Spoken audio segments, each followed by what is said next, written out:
ॐ श्रुतिस्मृतिपुराणानाम् आलयं करुणालयं नमामि भगवत्पादं शङ्करं लोकशङ्करं शङ्करं शङ्कराचार्यं केशवं बादरायणं सूत्रभाष्यकृतौ वन्दे भगवन्तः पुनः पुनः निधये सर्वविद्यानां विजशे भवरोगिणां गुरवे सर्वलोकानां दक्षिणामूर्तये नमः।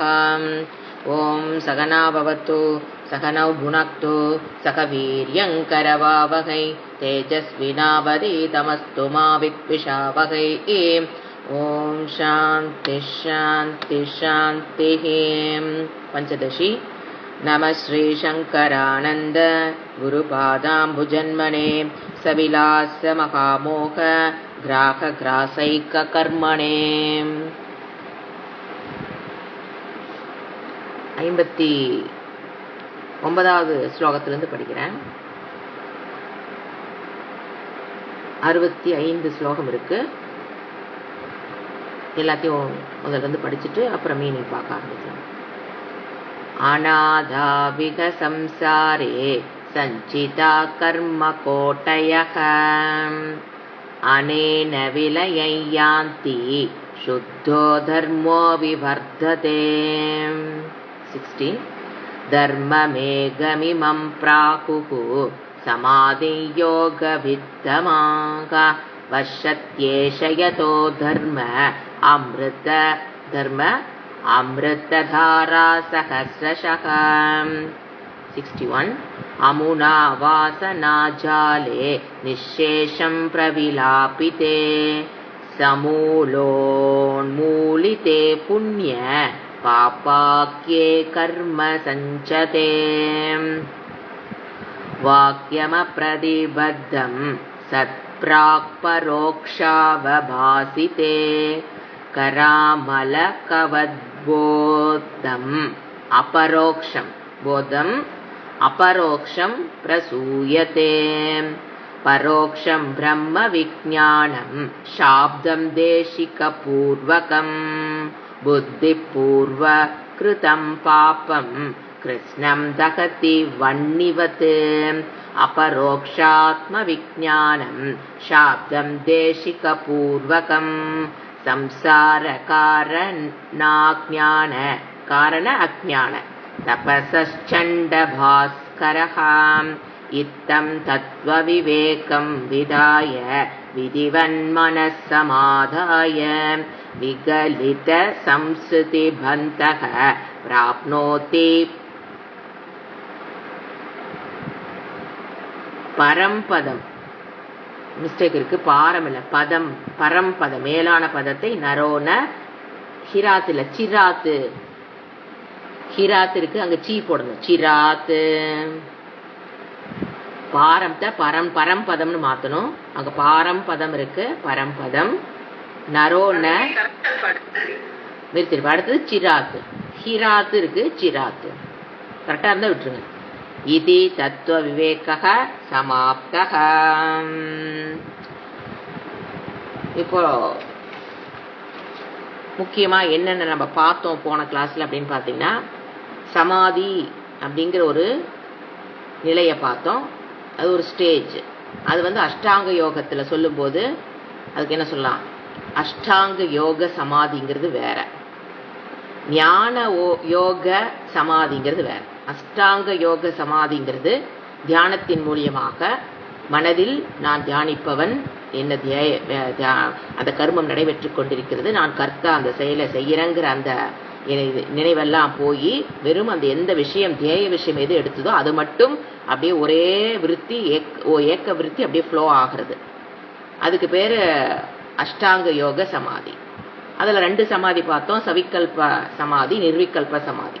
சவிகல்ப சமாதினா ஒரே இது ஓடும், ஆனா நமக்குள்ள தெரியும் நாம் தியானம் பண்ணிட்டு இருக்கிறோம், இந்த செயல் நடைபெற்று கொண்டிருக்கிறது, எனக்குள்ள ஏக்க விருத்தி, நான் தியானம் பண்ணிட்டு இருக்கிறேங்கிற அந்த அறிவு நான்கிற அங்க இருக்கிற வரைக்கும், அந்த சென்ஸ் இருக்கிற வரைக்கும் அதுக்கு பேரு சவிகல்ப சமாதி. அதுவும் ஏக்கா விருத்தி தான், ஒரே எந்த விருத்தியும் அதுலதான் ஓடிட்டு இருக்கும். ஆனா அறிபவன், அறிபடு பொருள், அறிவுங்கிற வித்தியாசம் அங்க இருக்கும். திரிபுடின்னு சொல்லுவோம், அந்த வித்தியாசம் அங்க தெரியும். ஆனா நிர்விகல்ப சமாதி எது நம்ம எதை பேசிட்டு இருக்கிறோம், அஷ்டாங்க யோகத்துல நிர்விகல்ப சமாதிங்கிற ஸ்டேஜ்ல அங்க அந்த வஸ்து மட்டும்தான் நிற்கும், நான் இதை பண்ணிட்டு இருக்கிறேங்கிற அந்த அறிவு அங்க போயிடும், ஏக்க விருத்தி. அப்போ இந்த ரெண்டுல இருந்து மாறுபட்டது ஞான யோக சமாதி. இங்க ஞான யோக சமாதிங்கிறது நிதித்தியாசனம், அதுதான் ஞான யோக சமாதி. இப்போ இந்த சமாதிங்கிறது அந்த சமாதிலிருந்து முதல்ல வேறுபட்டதுன்னு முதல்ல புரிஞ்சுக்கணும். ஞான யோகத்தை பொறுத்த வரைக்கும் இந்த மாதிரி ஒரு விஷயத்தை எடுத்து வச்சு தியானம் பண்றது அல்ல. வகுப்புகள்லாம் கேட்டு கேட்டு தேசிகா வருது பாருங்க, தேசிகனா குரு முக்கேன தாசத்தை படிக்கும் போது அதுல இருக்கிற அந்த விஷயங்களை திருப்பி திருப்பி அசை போடுதல், சிந்தித்தல், அதுதான் இங்க என்னது தியானமே. ஞான யோகத்துல வர தியானம்ங்கிறது வகுப்புகள் அட்டம் பண்ணதுக்கு அப்புறம் பிரம்ம தத்துவத்தை பத்தி சாஸ்திரம் என்ன சொல்லுதோ அந்த வார்த்தைகளை எடுத்து வச்சு சிந்தித்தல், அது தியானம். இப்ப நம்ம வகுப்புகள் அட்டன் பண்றோம்னா ஒரு டைப் ஆஃப் தியானம் தான். அதை ரெண்டு டைப் ஆஃப் நிதித்தியாசனம் பார்த்தோம். சாமானிய நிதித்தியாசனம், அதாவது நிதித்தியாசனம்ங்கிறது என்னன்னு முதல்ல தெரிஞ்சுக்கணும். ஸ்ரவண மனன நிதித்தியாசனம்ங்கிறது ஞானத்துக்குண்டான நேரடியான பதம். அதுதான் 3 தான் நேரடியான காசு. எது? ஸ்ரவணம் வகுப்புல கேட்கறது, மனனம், நிதித்தியாசனம். இதுல நிதித்தியாசனத்தை நம்ம சமாதின்னு சொல்லுவோம். அது என்னன்னா அதுல பாத்தீங்கன்னா 2 விதமான நிதித்தியாசனம், அதுதான் சமாதி. நிதித்தியாசனம் ஒண்ணு சாமானிய நிதித்தியாசனம் பார்த்தோம். அது நான் இந்த சரீரம்ங்கிற அபிமானம் போறதற்காக திருப்பி திருப்பி அதை சிந்திச்சிட்டு இருக்கிறது, அது சாமானிய நிதித்தியாசனம்.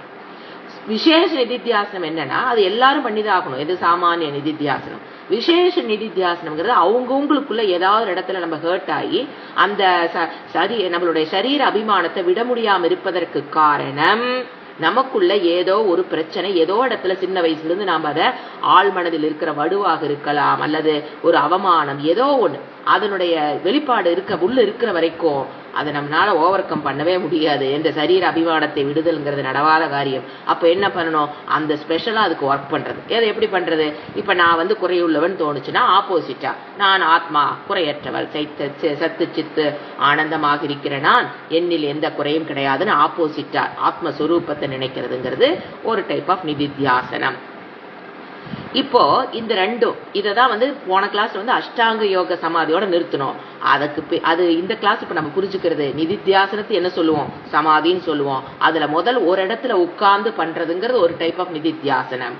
அடுத்தது அது பக்குவப்பட்டு அதே தியானத்தை போலவே நிதித்தியாசனமும் ஒரு இடத்தில் அமர்ந்து ஒரு 10 நிமிஷம் வகுப்புகளை பற்றி சிந்தித்தல்ங்கிறது ஒரு டைப் ஆஃப் நிதித்தியாசனம். அது பக்குவப்படப்பட நீங்க டே டு டே லைஃப்ல கண்ணை திறந்து வியாபகாரம் பண்ணிக்கிட்டு இருக்கும் போதே அகம் பிரம்மாஸ்மிங்கிற அந்த ஒரு ஏக்க விருத்தியோட செயல்படுதல் தான் என்னது? ஞானம், ஞான நிஷ்டை, சமாதி.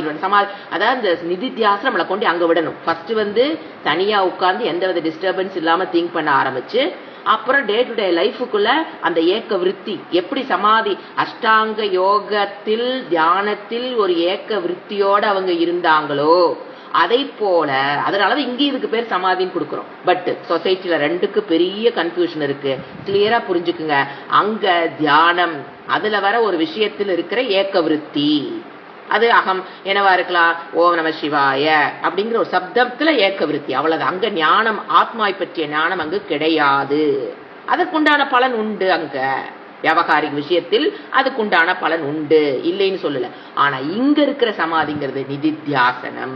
நிதித்தியாசனத்துல ஃபர்ஸ்ட் ஸ்டேஜுக்கு நம்ம சமாதின்னு சொல்ல மாட்டோம். இது ஒரு இடத்துல உட்கார்ந்து நாம என்ன கிளாஸ் படிச்சோமோ அதை கொஞ்ச நேரம் சிந்திக்கிறது, அப்புறம் வியாபகாரிக்குள்ள வந்துருவோம், அதெல்லாம் மறந்துடுவோம். திருப்பி அடுத்த நாள் உட்கார்றது, திருப்பி வியாபகாரிக விஷயத்துல வரும்போது அந்த விஷயம் மறந்துடும், அகம் பிரம்மாஸ்மிங்கிறது மறந்துடும். திருப்பி அடுத்த நாள் காலையில் இப்படி வருடக்கணக்காக அந்த மெடிடேஷன் பண்ணும்போது நிதித்தியாசனம் பேர் இருக்கு.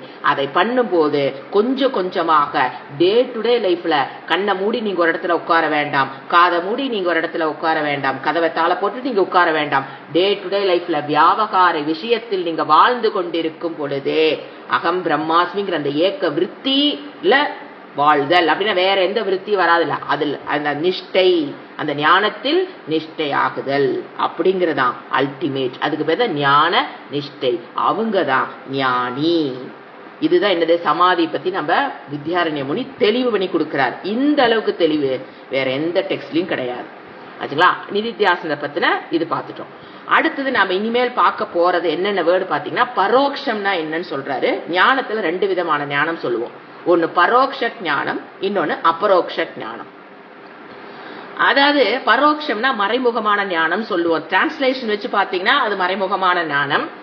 அபரோக்ஷம்னா நேரடியான ஞானம்னு அர்த்தம். ஆனா இது வியாபகாரிக விஷயத்துல சொல்லும் போது வேற, வேதாந்தத்துல சொல்றது வேற. முதல்ல அதை தெளிவு பண்ணிக்கணும். ஏன்னா இங்கேயும் குழப்பங்கள் இருக்கிறதுனாலதான் நம்ம வித்யாரண்ய முனியே இந்த இடத்துல எடுத்து வச்சு நம்மளுக்கு சொல்லி கொடுக்குறாரு. ஏன்னா சொசைட்டில இந்த இடத்துல குழப்பம் இருக்கு. அதாவது இப்ப ஒரு நம்ம பரோட்சம் அபரோக்ஷங்கிற வேர்டு எப்ப யூஸ் பண்ணணும்னு பாத்தீங்கன்னா, இப்ப நான் ஆல்ரெடி காசி போயிட்டு வந்துட்டேன் அப்படின்னா நான் என்ன சொல்லுவேன், இங்க கயா இருக்கு, மணிகர்ணிகா இருக்கு அப்படின்னு நான் சொல்லும் போது நீங்க கேக்குறீங்க அப்படின்னா அது உங்களுக்கு பரோட்சம். அது மறைமுகமான ஞானம். காசியில போனா இதெல்லாம் இருக்குது, படித்துறை இருக்குது, இந்த மாதிரி விஷயங்கள் நம்ம கேட்கும் போது வர ஞானத்துக்கு பேரு பரோட்ச ஞானம். ஏன்னா மறைமுகமான ஞானம் நீங்க அதை பார்க்கல. ஆனா காசியை பத்தி உங்களுக்கு அறிவு இருக்கு. காசிங்கிற ஒரு ஊர் இருக்கு, அதுல என்னென்ன இருக்குங்கிற அறிவு இருக்கு. அந்த ஞானத்துக்கு பேரு பரோட்சம்.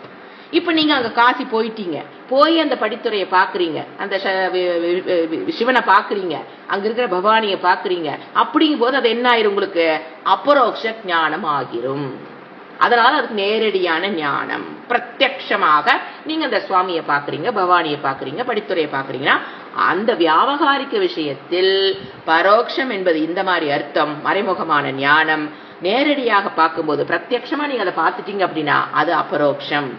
வேதாந்தத்தில் ஏன்னா இப்ப நீங்க இதே வச்சுட்டு நீங்க ட்ரை பண்ணுங்க. ஆத்ம ஞானம் இது என்ன, பரோட்சம்னா என்ன, அபரோக்ஷம்னா என்ன. ஆத்ம ஞான விஷயத்தில், பிரம்ம ஞான விஷயத்தில் பரோட்சம்னா வேற, அபரோக்ஷம்னா வேற. அத முதல்ல தெளிவா தெரிஞ்சுக்கணும். ஏன்னா இங்க மறைமுகமான ஞானம் என்னன்னா, அகம் ஃபர்ஸ்ட் பிரம்ம அஸ்தி. ஃபர்ஸ்ட் நீங்க வகுப்புகள் கேட்க கேட்க பிரம்மம்னு ஒண்ணு இருக்கு, அது சத்தியம், ஞானம், அனந்தம், அதனுடைய டெபினிஷன், அதெல்லாம் அட்ஜெக்டிவ் கிடையாது, அதுதான் அதனுடைய சொரூபம் இப்படின்னு முதல்ல புரிஞ்சுக்கிற பாத்தீங்களா. பிரம்ம அஸ்தி, பிரம்மம்னு ஒண்ணு இருக்கு, அதுக்கு பேரு பரோக்ஷ ஞானம். அது ஞானம்னு சொல்லலாம், பரோக்ஷ ஞானம் சொல்லுவோம். புரிஞ்சுங்களா? ஃபர்ஸ்ட் இதுதான் புரியும். பிரம்மம்னு ஒண்ணு இருக்கு, மாயின்னு ஒண்ணு இருக்கு, ஈஸ்வரன் ஒண்ணு இருக்கு, எல்லாமே இருக்கு. அதுதான், அதே ஞானம் அல்ல, அது வெறும் ஞானம், அவ்வளவுதான். அதனுடைய பரிணாமம் அபரோக்ஷ ஞானம். பரோக்ஷ ஞானத்தினுடைய பரிமாணம் என்ன ஆகணும், அதை சிந்திச்சு சிந்திச்சு சிந்திச்சு அந்த பிரம்ம அஸ்தி, பிரம்மம் இருக்கிறதுங்கிறது என்னவா மாறணும், அகம் பிரம்மாஸ்மி, நான் அந்த பிரம்மமாக இருக்கிறேன். இந்த ரெண்டுக்கு ஒரு இது இருக்கு பாத்தீங்களா, என்ன சொல்றது, ஹிமாலயன் ஹைட் டிஃபரன்ஸ் இருக்கு ரெண்டுக்கும். புரிஞ்சுக்கிறது சில பேர் எல்லாமே புரிஞ்சிருச்சு, ஓகே இவ்வளவுதானா, அப்படி அல்ல, அகம் பிரம்மாஸ்மின்னு புரியணும். அதுக்குதான் அபரோக்ஷ ஞானம். தெளிவாய்க்கீங்க. அப்போ அந்த அபரோக்ஷ ஞானத்துக்கு இன்னொரு வேர்டு சாஸ்திரம் போடுறதுதான் விஞ்ஞானம். வி போட்டு ஞானம் போடுறது. சில இடத்துல விஞ்ஞானம் சொல்லுவாங்க, சில இடத்துல அபரோக்ஷ ஞானம் சொல்லுவாங்க, சில இடத்துல ஞான நிஷ்டைன்னு சொல்லுவாங்க, அதை அவரை கொண்டிருக்கிற ஞானின்னு சொல்லலாம், எல்லாம் ஒண்ணுதான். அது அபரோக்ஷ ஞானம். அதை கொண்டவன் தான் ஞானியாக இருக்க முடியும், அவர் தான் மோட்சத்தை அனுபவிக்க முடியும், ஜீவன் முக்தியை அவன் தான் அனுபவிக்க முடியும். இதே அபரோக்ஷ ஞானத்தை கொண்டவர்களாலதான் ஜீவன் முக்தியை அனுபவிக்க முடியும்னு என்ன, எந்த சூழ்நிலைகள் வந்தாலும் என் மனம் எதிரி டிஸ்டர்ப் ஆகலின்னு என்னது, அதுக்கு பேரு மோட்சம். அது அனுபவிக்கிறதுக்கு, ஞானத்துடைய பலனை அனுபவிக்கணும்னா அந்த ஞான நிஷ்டைக்கு போகணும். அகம் பிரம்மாஸ்மிங்கிறது புரியணும், அதுக்கு பேரு விஞ்ஞானம்னு பேரு, அதுக்கு பேரு அபரோக்ஷ ஞானம்னு பேரு. இது ரெண்டையும் கிளியரா பண்ணி புரிஞ்சுக்குங்க. அதையும் இங்க என்ன பண்றாரு, தெளிவா சொல்றாரு. அதுக்கு அடுத்தது இங்க என்ன சொல்ல வர்றாருன்னா, அதனுடைய பலன் என்ன, எதுக்குங்க இதெல்லாம் பண்ணணும் அப்படின்னா என்ன, பரமபதம், மேலான மோட்சத்தை இந்த ஞானத்திலிருந்து ஞான நிஷ்டைக்கு அல்லது விஞ்ஞானத்துக்கு, பரோட்சத்திலிருந்து அபரோக்ஷத்துக்கு போவதன் மூலியமாக பிரம்மாஸ்தின்னு புரிஞ்சுக்கிறதுனால ஜீவன் முக்தியெல்லாம் அடைய முடியாது. அகம் பிரம்மாஸ்மிங்கிறதா ஜீவன் முக்தியை கொடுக்கக்கூடியது. அது எங்க, அதனுடைய பரம்பரா பலன் என்ன, அதாவது நேரடியான பலன் என்னது, ஜீவன் முக்திகி. ஃபர்ஸ்ட் அகம் பிரம்மாஸ்மின்னு புரிஞ்சுக்கிறது நேரடியான பலன். எது, நிதித்தியாசனம் பண்றதுனால வரக்கூடிய நேரடியான பலன் அகம் பிரம்மாஸ்மின்னு புரியும். இது நேரடியான பலன். பரம்பரா பலன் சொல்ல அதனுடைய கண்டினியூஷன் ஆஃப் இது என்னன்னா ஜீவன் முக்தியிலிருந்து எங்க போவோம் விதேக முக்தி. அது பரம்பரா பலன் சொல்லுவோம். அதுக்கு ஒரு வேர்டு இருக்குது பரம்பரா. நேரடியான ஃபர்ஸ்ட் கிடைக்கிறது அகம் பிரம்மாஸ்மிங்கிறது ஜீவன் முக்தி. இது என்னுடைய பலன் நிதித்தியாசனத்தை பண்ண பண்ண பண்ணதான் என்ன கிடைக்கும் ஜீவன் முக்தி. ஃபர்ஸ்ட் அகம் பிரம்மாஸ்மி இது ஞானம். that leads to Jeevan Mukti. that leads to அவிதேக முக்தி. அப்ப ஜீவன் முக்தி அப்போ என்ன நடக்குது? இந்த நிதித்தியாசனத்துடைய பலன் கர்மம் அழிக்கிறது, வேரோடு எரிக்கப்படுகிறது. நம்மளுடைய சஞ்சித்த மூட்டையில் இருக்கிற பாப்பம் புண்ணியம் அனைத்தும் எரிக்கப்படுகிறதுனா மறுபடியும் அதனால முளைவிட முடியாது. புடுங்கினா கூட கொஞ்சம் நஞ்சு வேறு இருந்துன்னா முளைச்சிட்டு வந்துடும். அதனாலதான் இங்க சொல்லுது அக்னியில போட்ட பொருளை போல அந்த கர்மங்கள் மறுபடியும் முளைக்காது. அதனால அடுத்து ஜீவன் முக்தியை நமக்கு புரிஞ்சுக்க முடியும் ஞானம் ஏற்பட்டதுக்கு அப்புறம். இறந்ததுக்கு அப்புறம் உனக்கு விதேக முக்தி கிடைக்கும்னு யாருதான் சொல்றாரு? சாஸ்திரம் தான் சொல்லி ஆகணும், கடவுள் தான் சொல்லி ஆகணும். நீ ஜீவன் முக்தியில வாழ்ந்தீனா அதுக்கப்புறம் ஏன்னா சஞ்சித கர்மம் அழிவதை நம்ம கண்ணில பார்க்க முடியாது. அது அழிஞ்சதுனால எனக்கு மறுபடியும் பிறப்பு இல்லைங்கிறது யார் சொர்க்கத்தை பத்தி பேசுறாங்களோ, யார் நரகத்தை பத்தி பேசுறாங்களோ, யார் கர்மத்தை பத்தி பேசுறாரோ, யார் கர்ம பலனை பத்தி பேசுறாரோ அவர்னாலதான் சொல்ல முடியும் விதேக முக்தி இஸ் கேரண்டீட். அதை நாம இங்க உட்காந்துக்கிட்டு கண்டுபிடிக்கலாம், கண்டுபிடிக்க முடியாது. ஜீவன் முக்தியை you can realise the Jeevan Mukti. S, அகம் பிரம்மாஸ்மிங்கிற ஞானம் எதை கொடுக்கும்? ஜீவன் முக்தி. அது யூ கேன் அனுபவத்துக்கு வரும். அனுபவத்துக்கு வருகின்ற மனநிலை. பிசிக்கலா எந்த மாற்றம் வராது, தாடி முளைக்காது, கொண்ட வச்சுக்கலாம், தாடி முளைச்சு காவி, இதெல்லாம் பிசிக்கல் எந்த டிஃபரன்ஸும் கிடையாது. மனதில் வருகின்ற ஒரு அபிரிதமான மாற்றம். எது என்ன சூழலை வந்தாலும் என் மனம் டிஸ்டர்ப் இல்லாம இருக்குது. I am not affected by the external என்னது எக்ஸ்பீரியன்சஸ் பர்சன்ஸ், எதுவுமே பாதிக்காத ஒரு அமைதியான மனநிலை. அதுதான் மோட்சம். அதை நாம அனுபவிக்கலாம். பட் விதேக முக்தி நமக்கு தெரியாது. அது சாஸ்திரம் சொல்லுது. இதுக்கு சொர்க்கத்தை பற்றி கர்மத்தை பற்றி கர்ம பலனை பேசுற சாஸ்திரமே தான் நீ சொர்க்கத்துக்கு போனா திரும்பி வரணும்னு சொல்ற அதே சாஸ்திரம் நீ ஜீவன் முக்தி அடைந்துட்டினா அப்பவே எனக்கு என்ன guaranteed? Videha Mukti is guaranteed. சாஸ்திரம் சொல்வதை ஸ்ரத்தையுடன் ஏற்றுக்கொள்ள வேண்டும். அது உண்மையா பொய்யான்னு சுடுகாட்டுக்கு போனாதான் தெரியும் என்னது. அதனால நம்ம அதுல எல்லாம் விசாரம் தேவை. அதனால ஜீவன் முக்தி மட்டும்தான் நம்ம கான்சென்ட்ரேட் பண்ணுவோம். விதேக முக்திங்கிறது அது அப்புறம் நடக்க வேண்டியது. அதை பத்தி விசாரம் யாரும் பண்றதும் கிடையாது. ஜீவன் முக்திங்கிறது you can have that experience வச்சுக்கலாம். அந்த ஞானத்தினுடைய வெளிப்பாடு நம்ம. சோ இதுதான் என்னது? சிரவணம் மனனம். எப்படி கொண்டுட்டு போனாரு கிளாஸ வகுப்ப, அதாவது ஸ்லோகங்களை எப்படி கொண்டுட்டு போனாரு? சிரவணம் மனனம் நிதித்தியாசனம். இது முடிஞ்சதுக்கு அப்புறம் ஜீவன் முக்தி, அதுக்கப்புறம் விதேக முக்தின்னு அவரு சொல்லிடுவாரு. சாஸ்திரம் சொல்லுதப்பா, நான் சொல்லல, ஆகுன்றுவர். பெரியவங்க சொன்னாங்க, சாஸ்திரம் சொல்லுது, ஆச்சாரிகள் சொல்றாங்க, நான் சொல்லலிங்கிறத சொல்லி அவரு முடிச்சிடறாரு. இதுதான் நாம் இனிமேல் பார்க்கக்கூடிய அனைத்து ஸ்லோகத்தினுடைய சாரம். இப்ப நாம என்ன பண்ணோம் உங்களுக்கு? அதனாலதான் நேத்தே நான் வேர்டு பை வேர்டு கொடுத்திருந்தேன். அதை எழுதிருந்தீங்கன்னா நான் கடகடன்னு போக முடியும். இல்லைன்னா வெயிட் பண்ணி நீங்க எழுதுற வரைக்கும் வெயிட் பண்ணுனா இந்த கிளாஸ் கம்ப்ளீட் பண்றதுக்கு எனக்கு முடியாது. அப்புறம் அடுத்த கிளாஸ்ல ஒரு 15 மினிட்ஸ் தேவைப்படும், இல்ல 20 மினிட்ஸ் தேவைப்படும். அது கொஞ்சம் ஜெர்க் ஆகுங்கிறதுக்காக நான் என்ன பண்ணிட்டேன், எல்லாத்துக்கும் மீனிங் கொடுத்துருக்கேன். நீங்க அதை அப்படியே வச்சு ஃபாலோ பண்ணீங்கன்னா வேர்டு பை வேர்டு மீனிங் போயிட்டே இருக்கலாம். எங்க எக்ஸ்பிளனேஷன் தேவையோ அங்க மட்டும் கொடுத்தா. ஆனா இப்ப சொன்னதுதான் நீங்க பார்க்க போற எல்லா ஸ்லோகத்தினுடைய சாரம். இது புரிஞ்சதுன்னா ஓகே.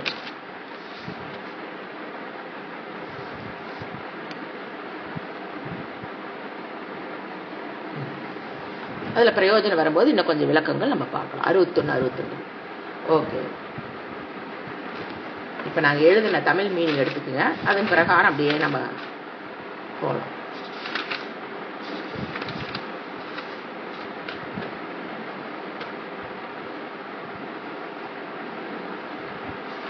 ஃபர்ஸ்ட் 58 போன கிளாஸ்ல நம்ம பார்த்தத என்னன்னு பார்த்துட்டு போலாம்.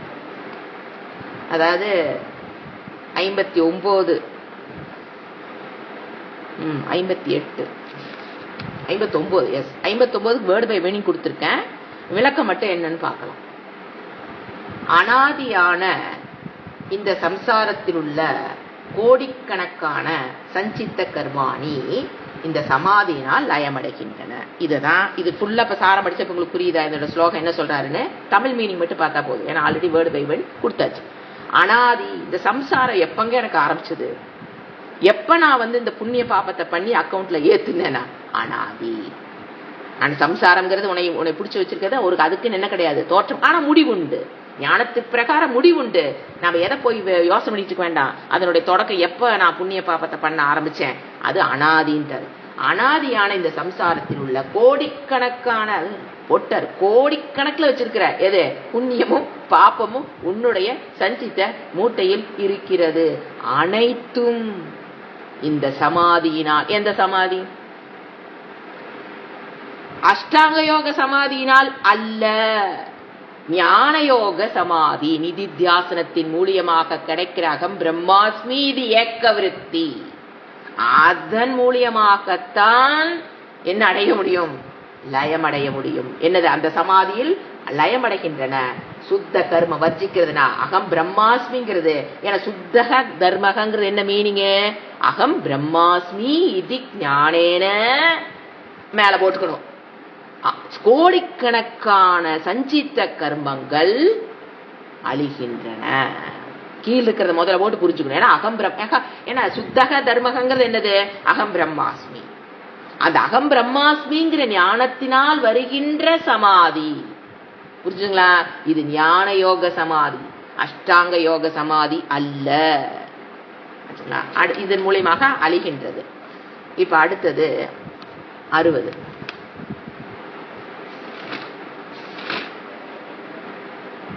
யோக வித்தமாக ஞான யோகத்தை அறிந்தவர்கள். யோக வித்தமாக எந்த யோகம்?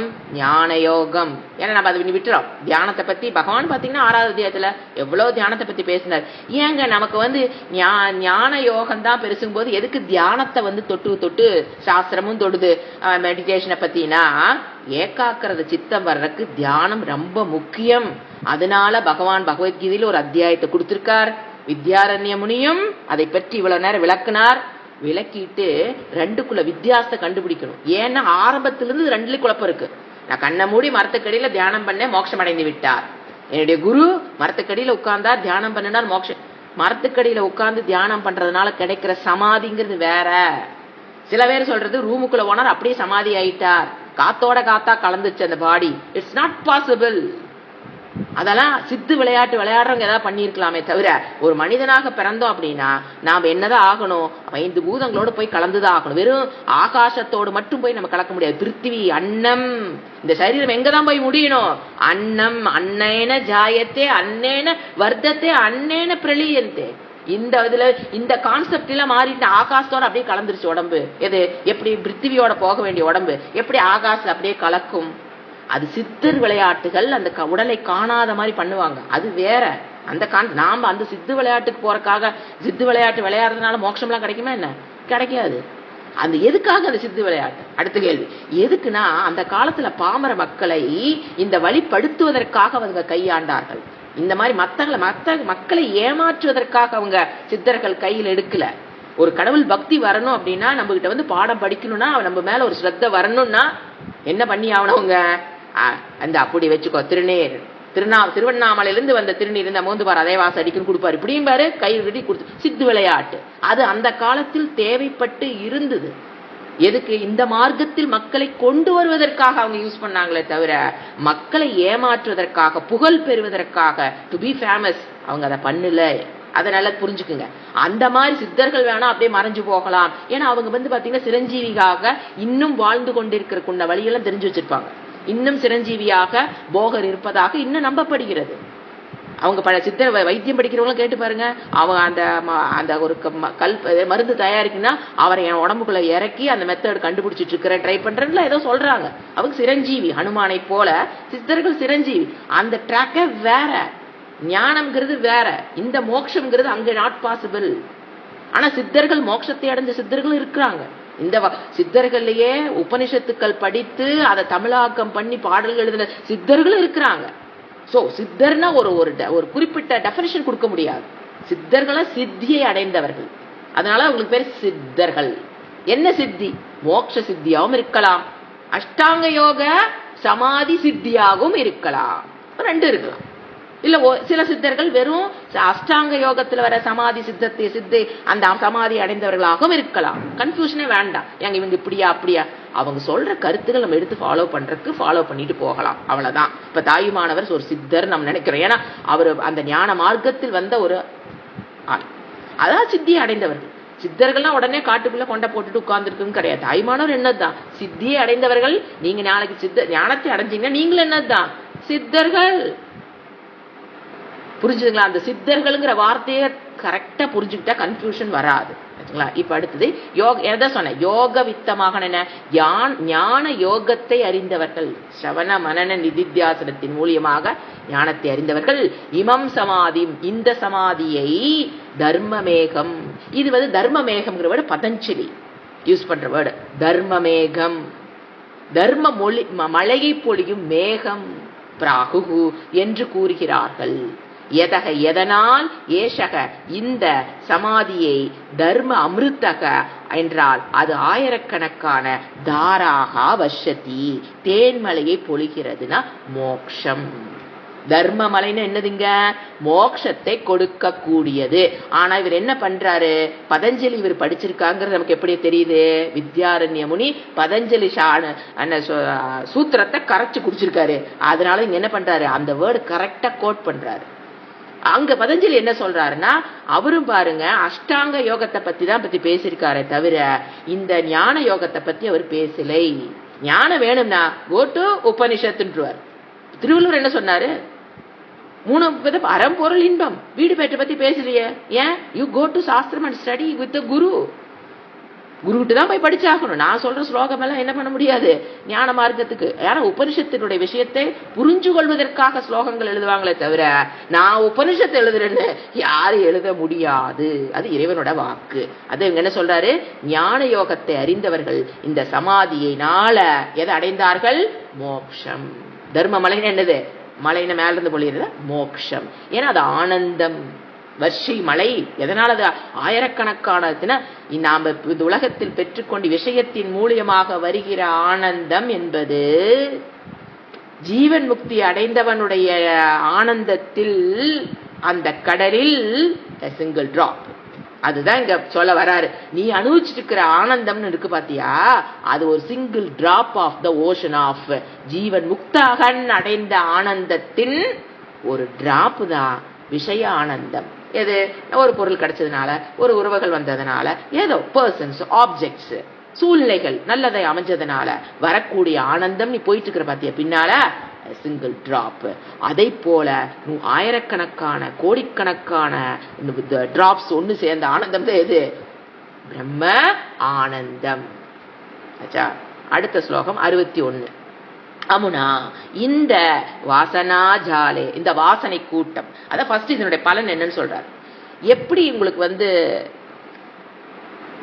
பலன் தருது இந்த நிதித்தியாசனம் சமாதி அப்படின்னா, ஃபர்ஸ்ட் அது என்ன பண்ணுது? வாசனை கூட்டத்தை நிசேஷம் மீதி இல்லாமல் முழுமையாக பிரவிலாபித்தே ஒடுக்கிவிட முடியும். இப்ப பாத்தீங்கன்னா இதுதான் கான்சென்ட்ரேட் பண்ண வேண்டிய இடம். வாசனா அப்படின்னா நாம் ஒரு கர்மத்தை பண்ணும் போதும், ஒரு எக்ஸ்பீரியன்சஸை அனுபவிக்கும் போதும், அது ஆப்ஜெக்ட் மூலியமாகவோ பர்சன்ஸ் மூலியமாகவோ ஒன்று பேசியிருக்கலாம், ஒரு அனுபவம் ஏற்படும் போதும் நமக்குள்ள ஒரு பதிவு ஏற்பட்டு விடும். அந்த கர்மம் முடிஞ்சிருக்கும், பேசினவங்க போயிருப்பாங்க, அவங்க எல்லாரும் அந்த கர்மம் முடிஞ்சிருக்கும், அந்த எக்ஸ்பீரியன்ஸ் முடிஞ்சிருக்கும், அந்த ஆள் நம்மளை விட்டு போயிருப்பாரு.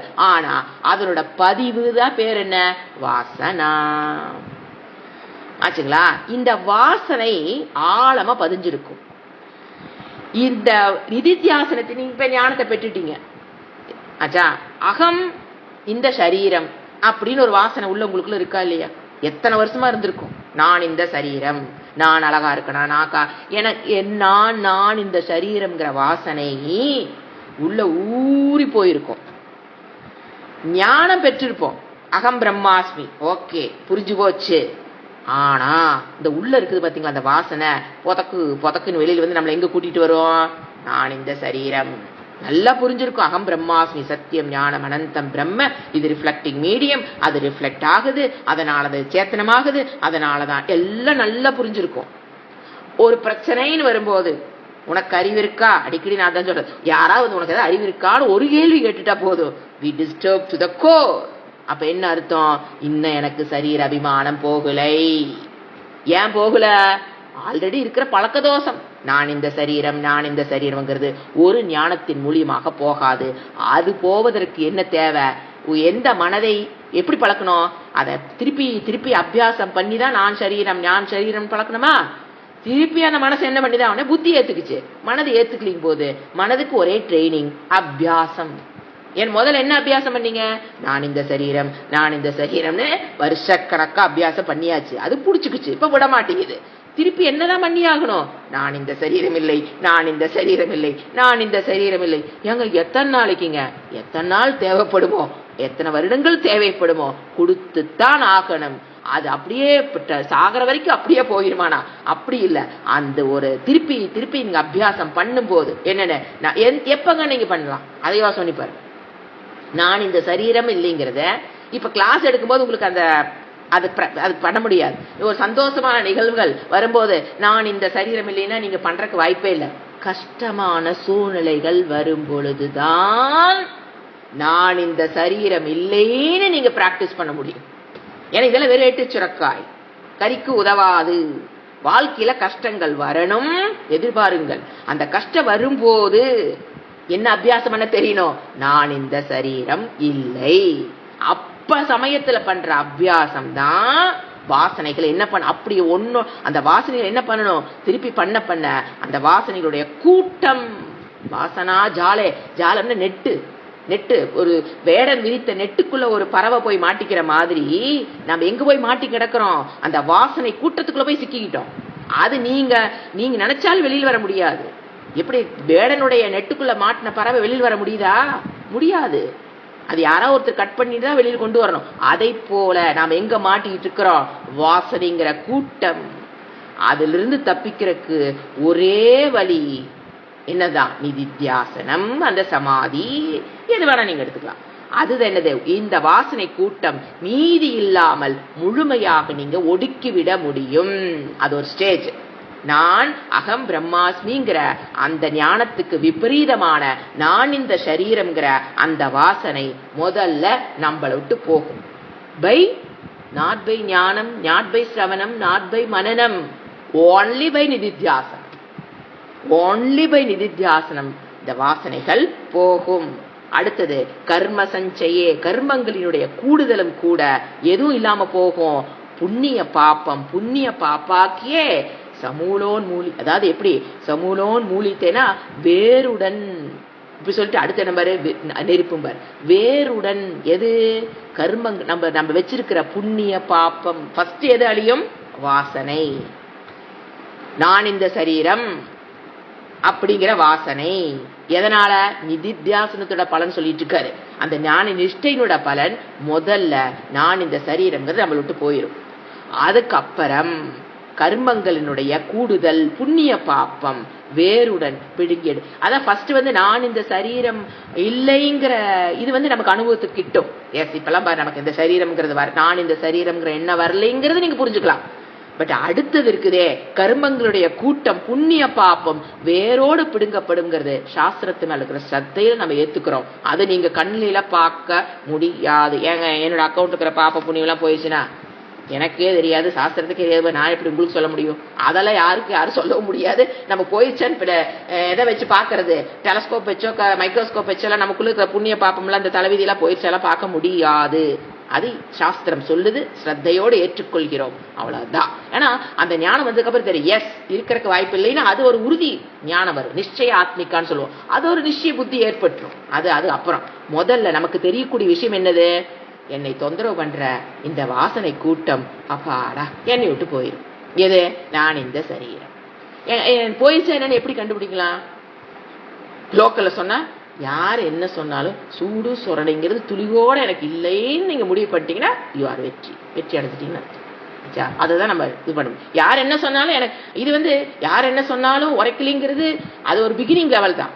இது நான் அகம் பிரம்மாஸ்மிங்கிறது பிகினிங் லெவல் எடுத்துக்கலாம். அதுக்கப்புறம் பார்க்க போது இங்க இருப்பது அனைத்தும் அந்த அபேத ஞானம், அத்வைத ஞானம். அதுதான் இங்க இவர் சொல்றாரு. அத்வைத ஞானம்னா இங்க இருப்பது அனைத்தும் என்னை தவிர்த்து வேறல்ல. ஃபர்ஸ்ட் என்ன புரியும்? இங்க இருப்பது அனைத்தும் பிரம்மனை தவிர்த்து வேறல்ல. அகம் பிரம்மாஸ்மின்னு என்ன அர்த்தம்? நான் பிரம்மனாக இருக்கிறேன்னா இங்க இருப்பது அனைத்தும் என்னை தவிர்த்து வேற. இங்க இருப்பது அனைத்தும் என்னை தவிர்த்து வேற இல்ல. யாருகிட்ட கோவிச்சுக்கிறது? யாரு பேசினா நமக்கு கோபம் வரும்? வராது. யாருக்கு நம்ம கோவிச்சுக்கிறது? என்னை தவிர்த்து இன்னொரு பொருள் இருந்தா தாங்க அதுகிட்ட கோவிச்சுக்கலாம், அதுகிட்ட கோபம் வரும், அதுகிட்ட பொறாம வரும். என்னை தவிர்த்து ஒண்ணு இருந்தா தானே எல்லாமே வரும். இங்க இருப்பதற்கும் என்னை தவிர்த்து வேற இல்லைங்க போது யாருகிட்ட கோபம் வராது. யாருக்கு மேல என்ன சொல்றது, ஒரு துவேஷமோ எதுவும் வராது. அதுதான் ஞானத்தினுடைய பலன். அதுதான் பூரண மன சொல்றது மன அமைதி. அடுத்தது 62 வாக்கியம். ஃபர்ஸ்ட் வேர்டு மகா வாக்கியம். இது தத்துவமசி, அகம் பிரம்மாஸ்மி, இதெல்லாம் என்னது மகா வாக்கியம். அப்பிரதிபந்தம், கர்ம குவியிலிருந்து விடுபட்ட பிறகு இந்த மகா வாக்கியத்தினுடைய அர்த்தத்தை தெரிஞ்சதுக்கு அப்புறம் அந்த ஞானம் விஞ்ஞானம் ஆனதுக்கு பிறகு ஞான நிஷ்டைக்கு போனதுக்கு பிறகு அப்படி எடுத்துக்கணும். முன்பு பரோட்சமாக இருந்த வேத வாக்கியம். வேத வாக்கியம் உங்களுக்கு முதல்ல எப்படித்தான் இருக்கும்? பிரம்மாஸ்தி. மகா வாக்கியத்தின் மூலியமா முதல்ல என்ன புரியும்? பரோட்ச ஞானம், பிரம்மம் இருக்கிறது அப்படிங்கிற ஞானம். உள்ளங்கை நெல்லிக்களி போல அபரோக்ஷ ஞானத்தின் நமக்கு நன்கு கிடைக்கும். நமக்கு என்ன கிடைக்கும்? பரோட்சமா கிடைக்கும். அதுக்கப்புறம் தான் உள்ளங்கை நெல்லிக்கடி போல போதம். இது கார அமலக்கவத்து, அமலம்னா நெல்லி, உள்ளங்கை நெல்லிக்களி போல போதம் அபரோக்ஷம். அந்த முதல்ல எப்படிதான் வரும்? பரோக்ஷம். பரோட்ச ஞானம் என்ன? பிரம்ம அஸ்தி, பிரம்மம் இருக்கிறது, நான் படிச்சுட்டு இருக்கேன், புரிஞ்சுட்டு இருக்கு, அது பரோட்ச ஞானம். அபரோக்ஷ ஞானம் அந்த அறிவு, போதம் என்ன அறிவு, பிரசூயத்தே நன்கு விளங்குகிறதுனா அகம் பிரம்மாஸ்மி இது ஞானம், நான் பிரம்மமாக இருக்கிறேங்கிற ஞானம் தான் அபரோக்ஷம். சோ இந்த ஸ்லோகத்தில் என்ன சொல்றாரு? வாட் இஸ் பரோக்ஷம், வாட் இஸ் அபரோக்ஷம். இத ஞானம் விஞ்ஞானம்னு சொல்லலாம், பரோக்ஷம் அபரோக்ஷம் சொல்லலாம், ஞானம் ஞான நிஷ்டைன்னு சொல்லலாம். இந்த மாதிரி வார்த்தைகள் மாறுபடும், ஆனா கான்செப்ட் ஒண்ணுதான். அது என்னது? 62வது ஸ்லோகம். அடுத்தது 63. ஃபர்ஸ்ட் வேர்டு தேசிக பூர்வகம் சாப்தம். தேசிகம்னா குரு, அவருடைய குருமுக, சாப்தம்னா சப்தம். இந்த ஞானம் எப்படித்தான் ஏற்பட்டாகணும்? குருமுகேன, பரம்பரையில் வந்த குருமுகேன. ஸ்ரோத்ரியம் பிரம்மனிஷ்டம் எங்க வரப்போகுது? முண்டகோபனிஷத். எப்படிப்பட்ட குருமுகேன? ஸ்ரோத்ரியம், அவர் ஒரு குருட்ட படிச்சிருக்கணும். பிரம்மனிஷ்டம், நிதித்தியாசனத்தை முடிச்சிருக்கணும். அவருதான் குருவா இருக்க முடியும். தேசிக பூர்வக, அந்த தேசிக டெபினிஷன் குரு முகேன, அந்த சப்தத்தின் மூலியமாகத்தான் பரோட்சமான பிரம்ம விஞ்ஞானம், பரோட்சமாக இருக்கிற ஞானம். ஃபர்ஸ்ட் பரோட்ச ஞானம் ஏற்படுவதற்கு குரு முக்கேர சப்தம், குரு வாயிலிருந்து வர்றது என்னது? குரு முக்க சப்தம் தான் சாப்தம், சப்தம் தான் சாப்தம். அது மூலமாக பிரம்ம விஞ்ஞானம், பிரம்ம ஞானமானது புத்தி பூர்வ கிருத்தம் கிருஷ்ணம். அந்த குரு முக்கேன வருகின்ற அந்த பரோட்ச ஞானமானது என்ன பண்ணணும்? அபரோக்ஷமாக ஆகும்போது நீங்க புத்தி பூர்வமாக செய்த பாப்பம், புண்ணியம்னு எடுத்துக்கலாம். பாப்பம் மட்டும் அழியிறது இல்லைங்க, புண்ணியம். சில பேருக்கு ஒரு பயம் வந்துடும், ஏங்க புண்ணியத்தையும் நம்ம சஞ்சித்த மூட்டி இருக்கிற புண்ணியத்தையும் அழிச்சிட்டோம்னா நம்ம எப்படி நல்லா இருக்கிறது? பாப்பத்தை அழியிறது எனக்கு பிடிக்குது, ஐயோ அதை நம்ம பிடிக்குது, அதுதான் ரொம்ப கஷ்டப்பட்டு இருக்கேன். புண்ணியத்தையும் அழிச்சிட்டா நான் எப்படிங்க நல்லா இருக்கிறது? ஏங்க இது சஞ்சித்த மூட்டையில் இருக்கிற புண்ணியங்க, பிராரப்தத்தில் இருக்கிற புண்ணியம் அல்ல. மொதல் பாயிண்ட், பிராரப்தத்தை இந்த ஞானம் கை வைக்க முடியாது. ஏன்னா அது ஈஸ்வர சிருஷ்டி, அதை ஆல்ரெடி ஸ்டார்ட் பண்ணியாச்சு, வில்லில் இருந்து நான் கிளம்பியாச்சு. அந்த நாணயெல்லாம் போய் நிறுத்த முடியாது. அது அதோட ஃபோர்ஸ் இருக்க வரைக்கும் போய் தான் ஒரு இடத்துல குத்தி நிற்கும். இறப்பு ஏற்படுற வரைக்கும் அது ஃபோர்ஸா போயிட்டு இருக்கும். அந்த புண்ணியத்தையும் பாப்பத்தையும் என்னது அனுச்சுதான் கழிக்கணும். ஏன் இப்ப நம்ம எத்தனை வருஷம், 60 வருஷம் ஆச்சுன்னா 60 வருஷத்துக்கு முன்னாலே டிசைட் ஆயாச்சு, இன்னென்ன புண்ணியம் இன்னென்ன பாப்பத்தை அனுபவிக்கணும்னு. ஈஸ்வரனோட படைப்பு, வெளியில வந்துட்டோம், வாழ்ந்துட்டு இருக்கிறோம். அதுல இருக்கிற புண்ணிய பாப்பத்தை யாரும் ஒன்றும் பண்ண முடியாது.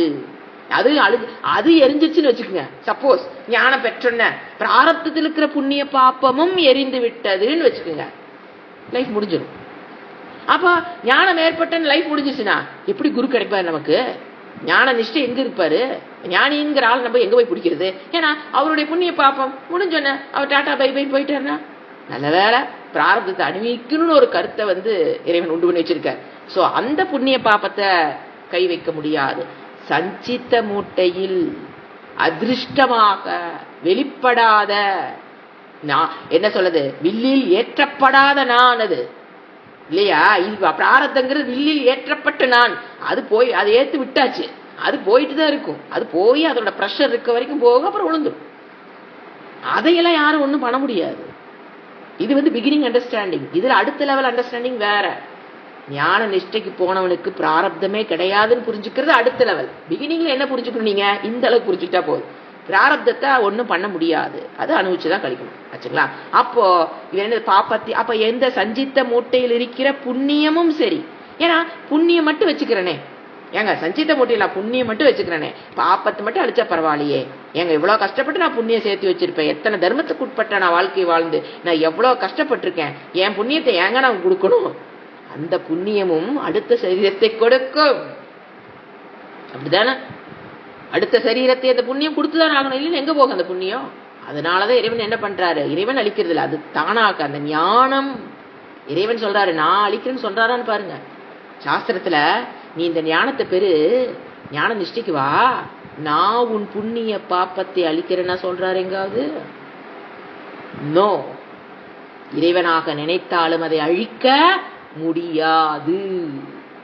ஏன்னா அவர் என்ன சிஸ்டத்துல கர்மா நீதி ஆஃப் கர்மாவை பிளான் பண்ணி வச்சிருக்காரோ அந்த சிஸ்டத்துக்குள்ள நம்ம போய் தான் முயற்சி செய்துதான் நம்மளுடைய புண்ணிய பாப்பத்தை ஜீரோ பண்ண முடியுமே தவிர, கோயிலையே நம்ம கிடக்கிறோம் மார்க்கண்டேயனை போல சிவலிங்கத்தையே நான் கட்டி பிடிச்சிட்டு நான் படுத்திருக்கேன் ஆயுசு வரைக்கும், சோறு தண்ணி இல்லாம நான் அங்கேயே சாகரனாலும் புண்ணிய பாப்பத்தை அழிக்க முடியாது. அந்த சிவனை நினைத்தாலும் உங்களுடைய புண்ணிய பாப்பத்தை அழிக்க முடியாது. ஒரே வழி ஞானம், ஆத்ம ஞானேன. அது எப்படிப்பட்ட ஞானம்? விஞ்ஞானம். இப்ப புரிஞ்சிருக்கு உங்களுக்கு? அபரோக்ஷம், பரோட்சம் அல்ல, ஞானத்தினால மட்டும் இல்ல, விஞ்ஞானம். அகம் பிரம்மா ஸ்மி அப்படிங்கிற ஞானம் மட்டும்தான் புண்ணிய பாப்பத்தை அழிக்கக்கூடிய சக்தி படைச்சதே தவிர சிவபெருமான் வந்தாலும் உங்களுடைய புண்ணிய பாப்பத்தை அழிக்க முடியாது. அதை எப்படி அழிக்கலாமா? பாப்பத்தையும் புண்ணியத்தையும் சேர்த்துக்கலாம். வன்னிவத்து தகத்தி. முதல்ல புஸ்தகத்துல என்ன சொன்னாரு? வேரோடு புடுங்கிடுதுன்னாரு. இப்ப என்ன சொல்றாரு? வேரோட புடுங்கினா கூட மறுபடியும் தலைச்சு வந்துடும். ஏன்னா கர்மத்தலை பாப்ப புண்ணியம்ங்கிறது அவ்வளவு சோ ஸ்ட்ராங். முளைச்சு வந்துருமோன்னு நினைச்சிட்டு உடனே அடுத்த ஸ்லோகத்தை பாடாது, அதுக்கு பயந்துக்காத. நெருப்பு வச்ச மரம் நினைச்சுக்கோ, நெருப்பு வச்ச மரம் மறுபடியும் முளைக்குமா என்ன? முளைக்காது. அதை போல என்ன சொல்றாரு? குரு முக்கேன. இந்த ஸ்லோகம் தேசிக்க பூர்வகம் சாத்தம். குரு முக்கேனத்தான் இது நடந்து ஆகணுமே தவிர தனியா உபனிஷத்தை புக் எடுத்து வச்சு எல்லா உபனிஷத்தையும் கபோர்ல அடுக்கி வச்சு தினம் வெடிக்கால நீங்க ஒரு புக் எடுத்து வச்சு படிச்ச நான் 10 உபனிஷத்து படிச்சிட்டுனாலும் பிரயோசனம் கிடையாது. அது ஏதோ அந்த புண்ணியம் ஒரு நல்ல குரு உங்களுக்கு காமிக்கலாம்னு வேணா சொல்லலாம். அந்த படித்த புரியாமையே நான் படிச்சேன்னு சொல்லிட்டு கிடக்குறாங்க பாத்தீங்களா, அதுக்கு புக்கேனா அதனுடைய படிச்சு அது புக்கை எடுத்து வச்சு படிச்சதுன்னு ஒரு புண்ணியம் இருந்திருந்தால் அது குருவை காமிக்கும், அவ்வளவுதான். ஞானமோ ஞான நிஷ்டையோ ஏன்னு பாத்தீங்கன்னா படிக்கும் போது நான் அதான் சொல்றது, நாங்க ஏன் தனியா படிக்க கூடாது? இத்தனை நாள் படிச்சும் போது உங்களுக்கு புரிஞ்சிருக்கணும். இருந்தாலும் நான் சொல்றேன், கடமை சொல்லணும் சொல்றேன். ராமன் நடக்கிறார், ராமன் நடப்பதில்லை. அடுத்த சென்டென்ஸ் என்னங்க புரியும்? என்ன புரியும்? அந்த புக் எடுத்து வச்சு நீங்க படிக்கிறீங்க. அத்தியாத்ம ராமாயணம் எடுத்துங்க, ராமாயணம் தானே, கதை தானே. அது எங்களுக்கு புரியாதா? உபனிஷத்து விடுங்க, நாங்க அத்தியாத்ம ராமாயணம் எடுத்து வச்சு படிக்கிறோம். என்னன்னு? ராமன் நடக்கிறார் முதல் சென்டென்ஸ். அடுத்த சென்டென்ஸ் ராமர் எதையும் செய்வதில்லை. எப்படி புரிஞ்சுக்குவீங்க? சுயமாக அதாவது இது சாஸ்திரம் என்ன சொல்லுதுன்னா, புரியாம போயிட்ட கூட பரவாயில்ல, அது ஒரு கேட்டகரி பீப்புளுங்க, அது பரவாயில்ல. சில சமயம் தப்பா புரிஞ்சுக்க ஆரம்பிச்சு உள்ள மண்டைக்குள்ள குழப்பமாயி கீழ்ப்பாக்கம் போற ஸ்டேஜுக்கு போயிடுவோம். இதுதான் ரொம்ப ரிஸ்கி, புரிஞ்சுங்களா? அதனாலதான் சொல்றது சுயமா படிச்சிடக்கூடாது. ஏன்னா நீங்க யாரும் படிக்காம இருந்திருக்கலாம், படிக்கிறவங்க இருக்கிறாங்க. நீங்க இது படிக்கிறவங்க இருக்கிறாங்கிறது நீங்க புக் எக்ஸிபிஷன் போனீங்கன்னா பாக்கலாம். உபனிஷத்துக்கள் தமிழில் நிறைய பேர் வாங்குறது நம்ம கண் கூட பாக்குறோமே.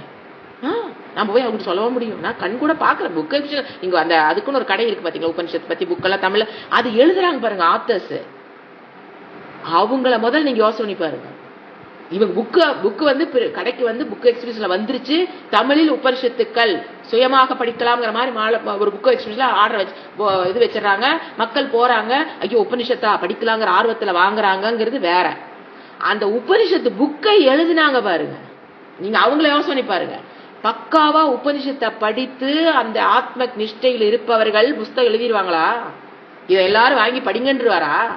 அவருக்கு என்ன தெரியும்? உண்மையாலுமே குரு கிட்ட படிச்சிருந்தாருன்னா அவருக்கு தெரியும், நாம வேற இந்த மாதிரி புஸ்தகத்தெல்லாம் போட்டு இதை வாங்கி படிங்க ஆத்ம ஞானத்தை பெற்றலாம்னு நம்ம கைட் பண்ணக்கூடாது. அவங்க எல்லாம் வந்து குருமுக்கேன வந்து படிக்கணும். ஏன் எங்க சுவாமிஜி ஏன் புக்கு போடல? தயானந்தர் பாருங்க, வேல்யூஸ் தான் புக்கு போட்டிருக்காரு, அவங்களுடைய கிளாஸஸ் தான் புக்கா போட்டிருக்காங்களே தவிர இந்த மாதிரி உபனிஷத்துக்களை பத்தி தயானந்தரே ஒரு புக்கு இது வரைக்கும் போடல. யாரும் போட மாட்டாங்க. உபனிஷத்துக்கள் பத்தி நான் சொல்றேன், அது வகுப்புல மட்டும்தான் படிச்சாகணும். அப்ப அந்த புஸ்தகத்தை எழுதுறவங்க என்ன நிலைன்னு பாருங்க.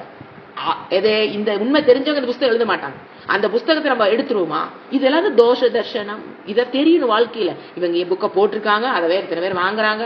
கடவுளே, தவறு. இதைத்தான் சொல்றாரு, தேசிக்க பூர்வகம். பாருங்க, ஏன்னா அடுத்த ஸ்லோகம் எழுத ஆரம்பிக்குது, தேசிக்க பூர்வகம் எம்பசைஸ் பண்றாரு. ஏன் விரலாம் நினைச்சா உபனிஷத்துக்கு மீனிங் எழுதி ஏங்க யோசனை பாருங்க. வித்யாரண்ய முனிக்கு வடவாங்க இப்ப இருக்கிற இந்த தமிழ் ஆத்தர்ஸ்க்கெல்லாம் இருக்குது அறிவு. இவர் நினைச்சாருன்னா உபனிஷத்துக்களை ஒரு மாதத்தில், அது வேற டைம் வேற கொடுக்குறாங்க, இந்த ஒரு மாதத்தில் சுயமாக படித்துக்கொள்ள ஒரு புக்கு பார்த்தேன் நான். அதனாலதான் ரொம்ப இதாயிட்டு நான். என்னடா அது உபனிஷத்துக்கள், அது ஒரு உபனிஷத்து ஒரு மாசத்துல எப்படி படிக்கிறது? அது புக்கு வேற இருக்கு, அதை வேற வாங்குறாங்க. புக் எக்ஸிபிஷன் நான் பார்த்தேன். சோ அது எதுக்கு நான் சொல்றேன்னா, திருப்பி அடுத்த ஸ்லோகம் என்ன ஆரம்பிக்குது? தேசிக பூர்வகம் சாப்தம், அவர் வாயிலிருந்து வர சப்தம், அதுதான் ஞானத்தையும் கொடுக்கும், ஞான நிஷ்டைக்கும் போக வைக்கும், நிதித்தியாசம் எல்லாத்தையும் கம்ப்ளீட் பண்ற வரைக்கும் சப்த காதுல உழுகணும். அதுதான் சொல்ல தேசிக பூர்வகம். 64 படிக்கிறேன். தேசிக பூர்வகம் சாப்தம், குருமுக சப்தம். ஏன்னா ஏன் சப்தம் போடுறாரு? அதுக்குதான் எங்க சுவாமிஜி விளக்கம் கொடுப்பார். நானும் குருவை பார்க்க போறேன், ஓகே, பிறந்த நாள் அன்னைக்கு போறேன், மேரேஜ் அன்னைக்கு போறேன், பழமெல்லாம் வாங்கிட்டு போறேன், போய் ஆசீர்வாதம் வாங்குறேன், அவ்வளவுதான், திரும்பி வந்துடுவாங்க. அது ஒரு குரூப் இருக்காங்க. போய் அவர் குருட்ட போனா ஆசீர்வாதம் வாங்கிட்டு வந்துட்டேன் இன்னைக்கு. அந்த ஆசீர்வாதம் பலன் உள்ளது, இல்லைன்னு சொல்லல, தப்புன்னு சொல்லல, அது அவசியம். ஒரு குருட்ட போய் ஆசீர்வாதம் வாங்குறதுங்கிறது ரொம்ப ரொம்ப அவசியம். ஆனா அதோட விட்டுறது குருவை. அதனாலதான் இவர் என்ன போட்டிருக்காரமா? தேசிகம் சப்தம். சப்தம் அவர்கிட்ட அவர் சப்தம்னு என்ன? எங்க நீங்க நல்லா இருக்கீங்களா குருவே, எங்க நாங்க நல்லா இருக்கிறங்கிற குருவே, நானும் நல்லா இருக்கேன், அந்த சப்தம் அல்ல. வேதாந்த வாக்கிய சப்தம். குரு சொல்லி கொடுக்கிற வேதாந்த வாக்கியத்தோட சப்தத்தை கேட்கணும். நீங்க நல்லா இருக்கீங்களா, உங்க அம்மா அப்பா நல்லா இருக்காங்களான்னு குரு பேசிக்க. நீங்க குருட்ட உட்காந்து பேசிக்க, ஏங்க நேத்து என்ன சாப்பிட்டீங்க, இன்னைக்கு என்ன அது சப்தம் தானே, குருவாயிலும் தானே வருது. நான் நேத்து நான் அதை சாப்பிட்டேன், இதை சாப்பிட்டேன், நீ சாப்பிட்டியா, நல்லா இருக்கேன், பிசினஸ் எப்படி போகுது, இதுவும் குரு பேசுவாரு. ஏன்னா அவரு மனுஷன் தானே, எப்படி போகுது அதோட பேசிட்டு எரிச்சு வர்றதுனாலயோ சில பேரு அந்த சன்னதிக்கு போயிட்டு வந்ததே பெருசா பேசுவாங்க, ஆனா கிளாஸுக்கு வர மாட்டாங்க. வேஸ்ட், அது வேஸ்ட். அதுதான் என்ன சொல்றாரு, தேசிக்கம். தேசிக்குங்கிற வேர்டு பாத்தீங்கன்னா அந்த குரு சாஸ்திரத்தை படித்து அந்த குருவினுடைய என்ன வார்த்தை, வேதாந்த வாக்கிய சப்தம்.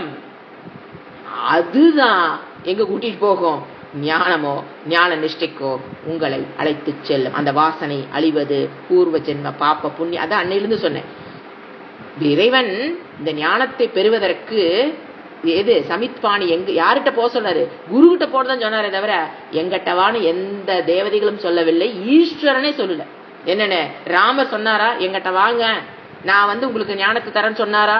நோ. ராமரு இவருக்கு விபீஷணனுக்கு உபதேசம் பண்ணியிருக்காரு. சரி, ராமர் லக்ஷ்மணனுக்கு உபதேசம் பண்ணதான், டைம் இருந்தா பார்க்கலாம். ராம கீதை, அதுல ராமர் என்ன தெரியுங்களா சொல்லுவாரு, இது எல்லாம் போய் படிக்கணும், அதுல இருக்கிற கருத்துக்களை இவர் சொல்லி கொடுத்துட்டு இருப்பார். லக்ஷ்மணனுக்கு சொல்லி கொடுக்கும் போது எனக்கு தெரியும், ஏன்னா அவருக்கு தெரியாத, அங்க ஈஸ்வருக்கு தெரியாத. கிருஷ்ணர் என்ன பண்ணாரு, கட்டோபனிஷத்தை அப்படியே இறக்கி இறக்கி தான் சொல்லி கொடுத்தாரு அர்ஜுனனுக்கு. நான் இந்த மனித சரீரத்துல இருந்துட்டு நான் சொல்றேன்னு நீ நினைக்க வேண்டாம், கட்டோபனிஷத்துல என்ன இருக்கோ, ஏன்னா நம்ம அடுத்து படிக்க போறோம், முண்டத்துக்கு அப்புறம் கட்டோ தான். அந்த கடவை படிச்சும் போதுதான் தெரியும் பகவத்கீதை ஃபுல்லா அங்க இருக்குதுன்னு. அதை இவர் கொஞ்சம் புரியுற மாதிரி கர்ம யோகம் எல்லாம் கொஞ்சம் ஆட் பண்ணி சொல்லியிருக்காரு. அப்படிங்கறது நீங்க கட்டோபனிஷத் படிச்சீங்கன்னா புரிஞ்சுக்கலாம். சோ அவர்களே யாரு? ராமரே, கிருஷ்ணரே ஏன் சொந்த வாக்கியம் சோக வாக்கியம் அல்லன்னு சொல்லும் போது மற்ற மனிதர்கள் எம்மாத்திரம். தோஷ தர்சனம் ரொம்ப அவசியம், ஏமாந்துடக்கூடாது. அதுக்காக மறுபடியும் அடுத்த ஸ்லோகம் என்ன ஆரம்பிக்குது? தேசிக பூர்வகம் சாப்தம். குரு முகேன வருகின்ற குரு என்ன சொல்? வேதாந்த வாக்கிய சாப்தம். சப்தம் அபரோக்ஷம். எதை கொடுக்கும்? அபரோக்ஷம். அகம் பிரம்மாஸ்மி அப்படிங்கிற நிச்சய ஆத்மிகா புத்தி. அதுல எந்த டவுட்டும் என்ன சொல்ல? அதுக்கு சம்சய ரஹித ஞானம். என்னோட புத்திக்கும் என்னுடைய அனுபவ புத்தியில ஒரு ஞானம் வந்துருச்சு, இங்கு இருப்பது அனைத்தும் என்னை தவிர்த்து வேற இல்லன்னு. அதுக்கும் என்னுடைய அனுபவம், டே டு டே அனுபவத்துக்கும் எந்த முரண்பாடும் வராத நிலை. சம்சய ரஹித ஞானம். விபரீத ஞானம் பேரு. அது என்னன்னு பாத்தீங்கன்னா, என் புத்தியில நான் புரிஞ்சுக்குவேன் அகம் பிரம்மாஸ்மின்னு. ஆனா அனுபவத்துக்கு வரும்போது எனக்கு அது அனுபவம் முரண்பட்டது போல் தோன்றும். அகம் பிரம்மாஸ்மிங்கிற ஞானத்துக்கு அப்புறம் முரண்பட்டது போல் தோணுச்சுன்னா பிகாஸ் ஆஃப் யுவர் டவுட்ஸ். அதெல்லாம் கிளியர் ஆகும் போதுதான் அபரோக்ஷம். அதே என்ன சொல்றாரு? குரு முக்கேன தான் நீங்க அபரோக்ஷத்தையும் பெற முடியும். ஏன்னா இதெல்லாம் கத்துக்கிட்டேன், ஞானம் எல்லாம் பெற்றுட்டேன், நான் உட்காந்து தனியா உட்காந்து ரூம் போட்டு அந்த பெற்ற ஞானத்தை யோசனை பண்ணி ஞான நிஷ்டைக்கு போகும்னா போக முடியாது. அதுவும் இருக்கு. நிறைய பேர் அங்கேயும் தப்பு பண்றாங்க. என்னது? ஞானத்தை பெற்றுட்டேன், உபநிஷத்து போன எனக்கு புரிஞ்சிருச்சு, அப்புறம் தனியா இதெல்லாம் வந்து தியரி செஷன். ஆமா, எது முடிச்சுட்டு பிராக்டிக்கல் செஷன். அது என்னது? போய் நான் என்ன படிச்சனோ அது தனியா ரூம்ல உட்காந்து தானே நான் அது வந்து ஞான நிஷ்டைக்கு ட்ரை பண்ணிட்டு இருக்கிறேன். இம்பாசிபிள்.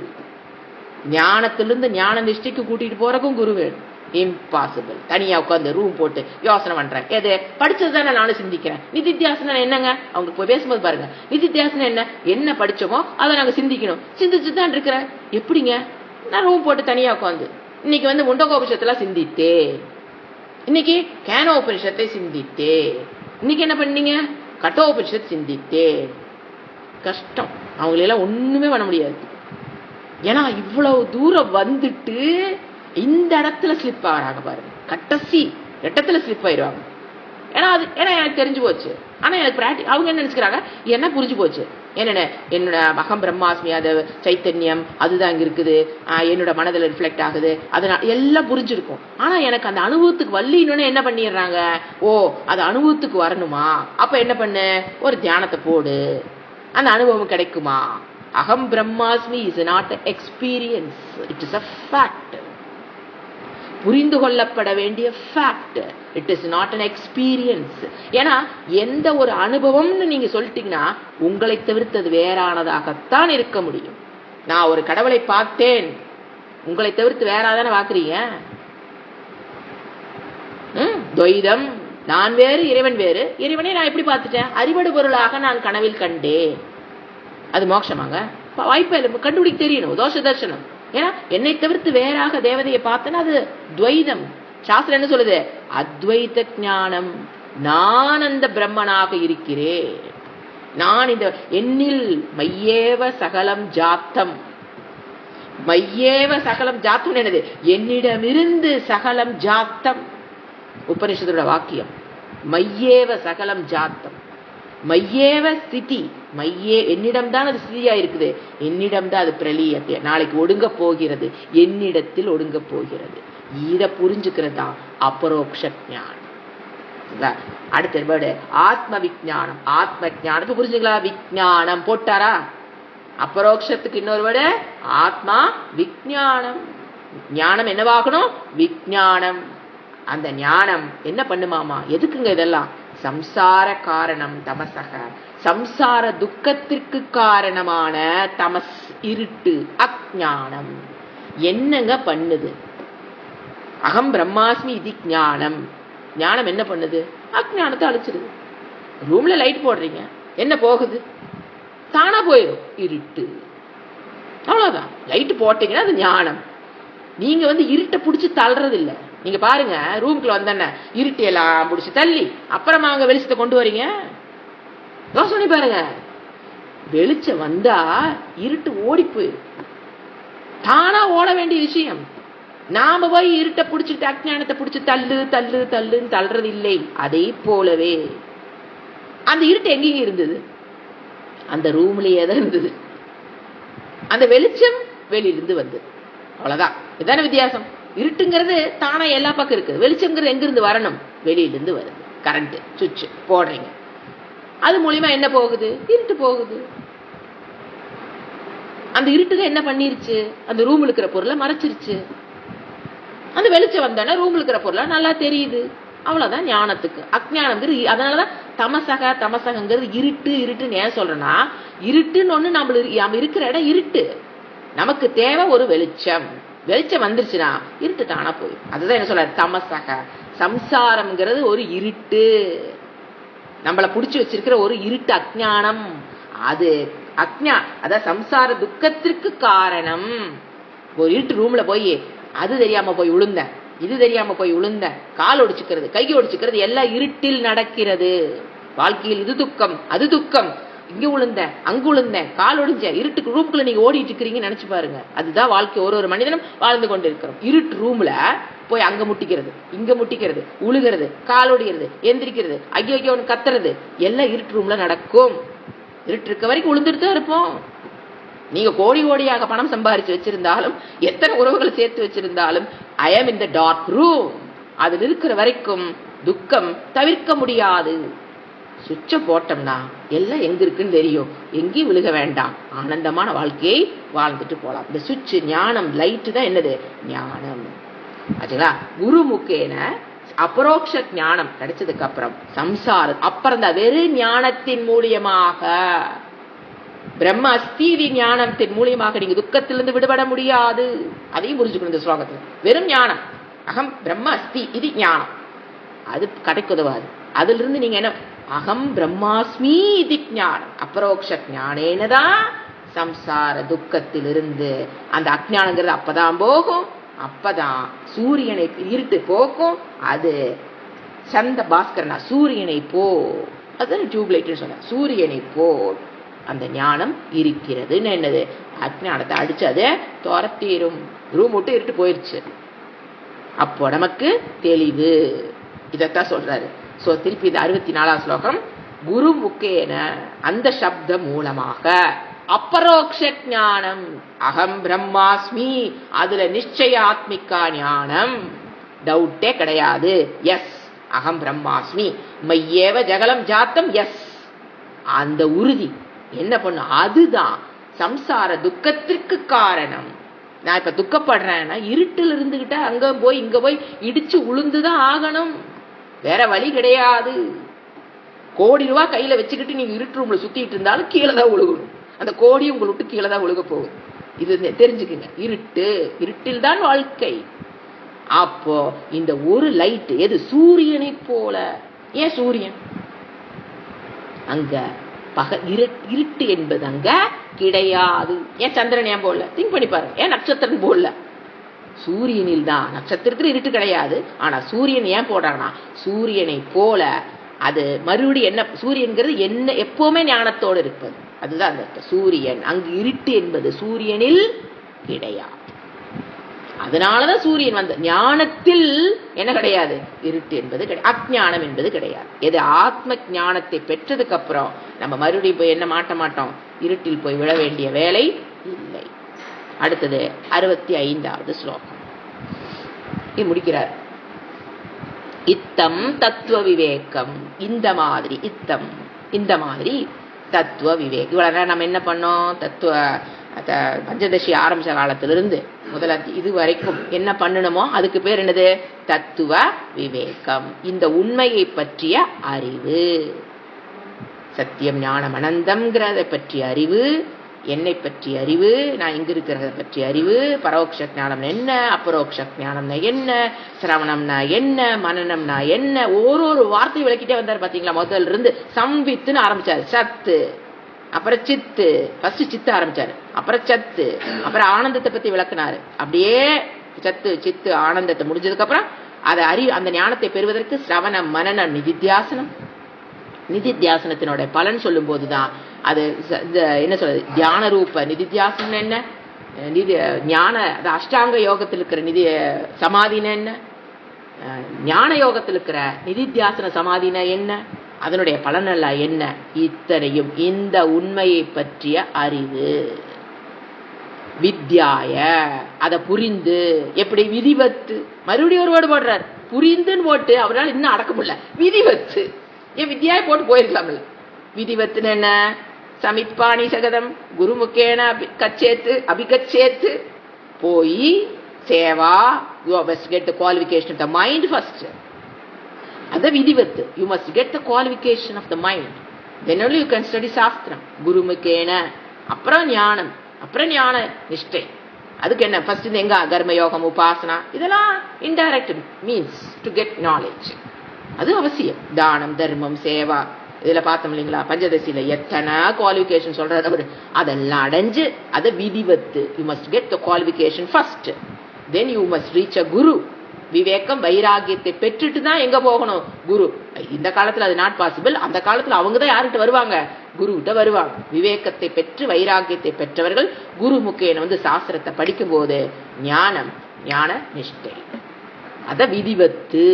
இந்த ப்ரொசீஜர் இருக்கணும். இதுல எங்க ஸ்லிப் ஆனாலும் ஊர் போய் சேர முடியாது. எந்த இடத்துல ஸ்லிப் ஆனீங்கனாலுமே விதி போய் சேர முடியாது. பரம பதத்தை அடைய முடியாதுங்கிறத அது பின்னால பரம்பதத்தை சொல்றதுனால என்ன சொல்றாரு? விதிவத்து போகணும்.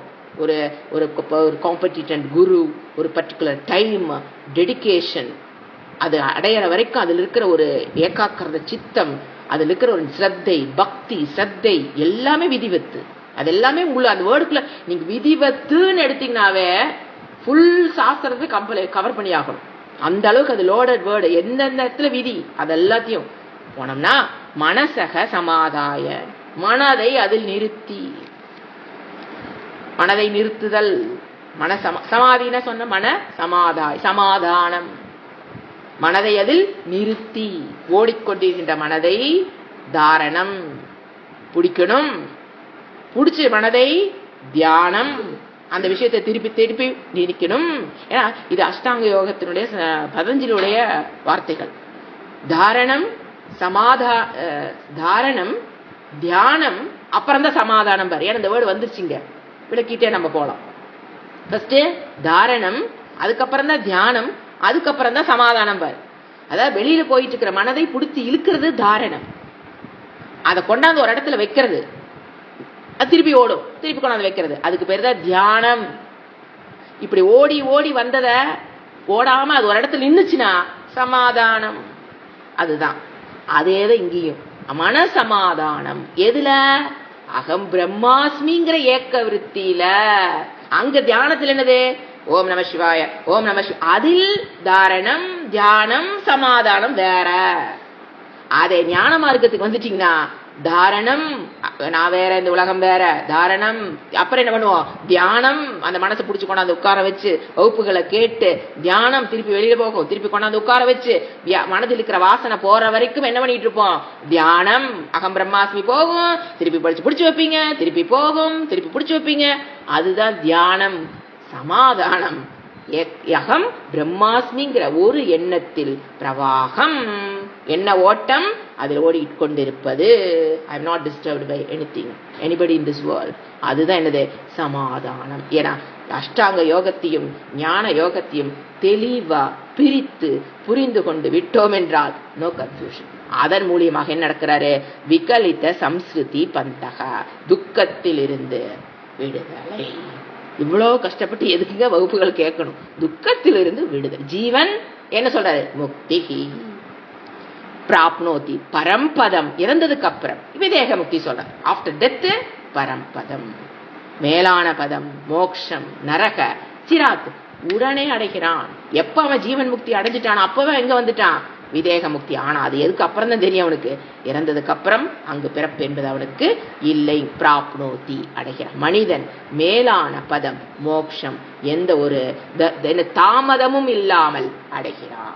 வித்தவுட் எனி தாமதம், நோ டிலே. துக்கத்திலிருந்து ஜீவன் முக்தி. இப்ப ரெண்டையும் சொல்றாரு. ஃபர்ஸ்ட் சொன்ன வேர்டு ஜீவன் முக்திங்கிற வேர்டு இல்ல. ஆனா அது எப்படி சொல்றாரு? துக்கத்திலிருந்து விடுதலை. அது பிறப்பிறப்புங்கிறது அப்புறம். ஃபர்ஸ்ட் வாழ்ந்து கொண்டிருக்கும் போது ஜீவன் முக்தி, மோட்சத்தினுடைய ஃபர்ஸ்ட் டெஃபினிஷன். ரெண்டாவது விதேக முக்தி. அது என்னது? பரம்பரை. அப்படின்னா உடனே போய் இறந்ததுக்கு அப்புறம் என்ன சொல்லுது? விஷ்ணு லோகம், சிவலோகம், போய் சிவனோட வாழ்றது அப்படி அல்ல, மீண்டும் பிறவாமை. ஏன்னா எந்த லோகத்துக்கு நீங்க போனீங்கனாலும், சொர்க்கமே போனாலும், பிரம்மாஜி லோகம் பிரம்மலோகமே நீங்க போனாலும் அவர் அட்வைஸ் பண்ணுவோம், அங்க உபதேசம் கிடைக்கலனா திரும்பி வந்துதான் பிறக்கணும். சோ லோகம் பரம்பதம்ங்கிறது இட்ஸ் நாட் லோகம். ஏன்னா எந்த லோகம் போனீங்கனாலும் you have to return back. யத்கத்வா ந நிவர்த்தந்தே தத்தாமம் பரந்தாமம். எங்கு சென்றால் நீ திரும்பி வர வேண்டியது இல்லையோ அதுதான் பரந்தாமம். அது விஷ்ணுலோகமோ சிவலோகமோ அல்ல. அங்கு போலாம் இல்லைன்னு சொல்ல. You have to return back after the pocket money is over.